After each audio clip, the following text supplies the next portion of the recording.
Being Human, written and read by Frank Emanuel Ierna.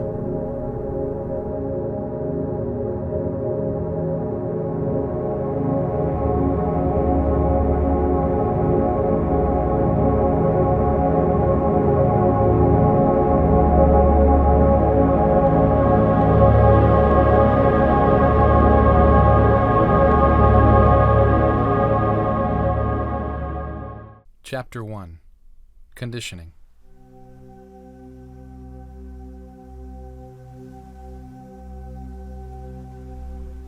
What do you think of when you see a sunset? Slow down and think about it. Do you analyze it? Do you look at the contrasting colors? Do you think about the sun at the center of the solar system? Or do you think about time? It's 7:40 and the sun is touching the horizon. Let's see how many minutes it may take for it to completely vanish. Why do you ask the questions that you ask or have the mindset that you have? Are you aware that someone sitting 10 feet from you, looking at the same sunset, will have completely different questions or have a completely different mindset than yourself? Do they see things differently than you? The answer is yes. Two people gazing at the same sunset and having the same beams of light reflecting into their eyes can have totally different perceptions of reality. They can feel completely contrasting emotions or internally ask completely different questions. Why? Don't their eyes function the same way as yours? Yes, but the undeniable existence that makes human beings so unbelievably complex is our ability to form extremely detailed thoughts about the past and the future. This is also our curse. Every conditioned being has and always will have a slightly different perception of reality. Each person's perception can be different.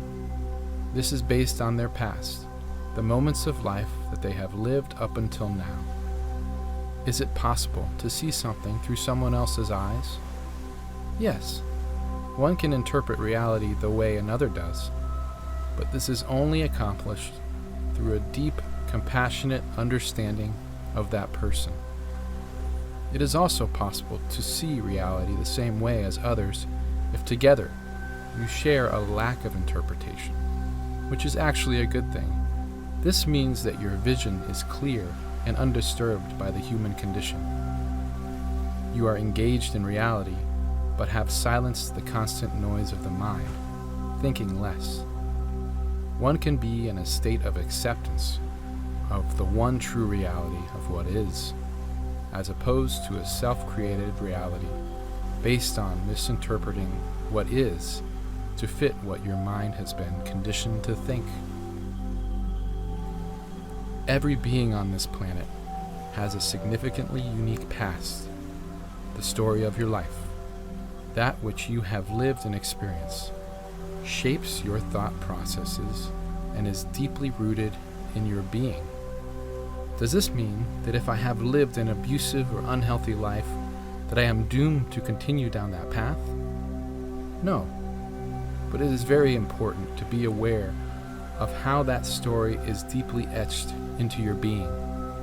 And if you intend to be differently than you are now or have been in the past, you must be aware of where you have been and have a vision for where you intend to be.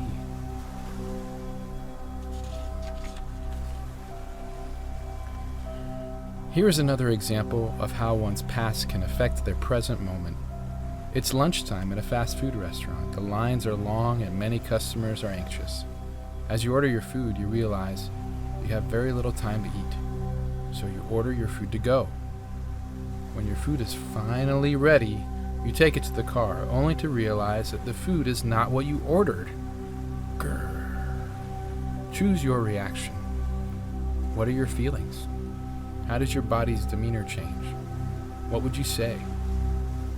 Unfortunately, the reactions that many choose is one of resistance. Feelings of frustration or anger may exist. Why does this have to happen to me? I paid for the food, and I am entitled to get what I want. Some may choose to react with profanity, as if they were being attacked. Their ego tells them, you must stand up and make them hear your voice and fight for what you want. They may take a different approach and internalize their bad feelings. I knew this was going to happen to me. Now I have to go back to work with the wrong food. What a day. They will have to share their upsetting story with others to gain sympathy, to get others to agree. It was most likely just a simple mistake. The cooks aren't trying to lose their job by mixing up orders. So how would one go about reprogramming their reaction of negative resistance to be one of acceptance and serenity? Awareness. Be aware of what you are thinking, how you are feeling, and know that reacting with negative resistance is naturally what your ego will guide you towards. If you have awareness, then you can choose not to negatively resist the universe. Instead, accept the reality of what is, not what has been or what is going to be, but what is in this present moment. I have a different food than what I ordered. That is truth, reality, fact, neutral. What keeps you from getting upset at the individuals who made the mistake? Through deep understanding, one will be guided towards a state of compassion and patience. Try this. The next time someone does something and you can feel your ego taking hold of your mind and guiding it toward the common response of negative resistance, look deeply at that person. Allow your mind to have compassion and seek a deeper understanding for why someone may live their life the way they do. This is not judgment, but discernment. It is seeing what is with open eyes and an open heart. What has conditioned them as a child or an infant to connect their neurons in their brain so that they make the decisions to react the way they do in life. By seeing all individuals with equanimity, compassion, and free from judgment, you can gain great peace of mind and truly have an undisturbed and clear perspective. Everyone has the intentions to live their lives to the fullest extent, but what does that mean? Everyone intends to live a life that is meaningful and full of purpose, but how do they determine what is meaningful and purposeful to them?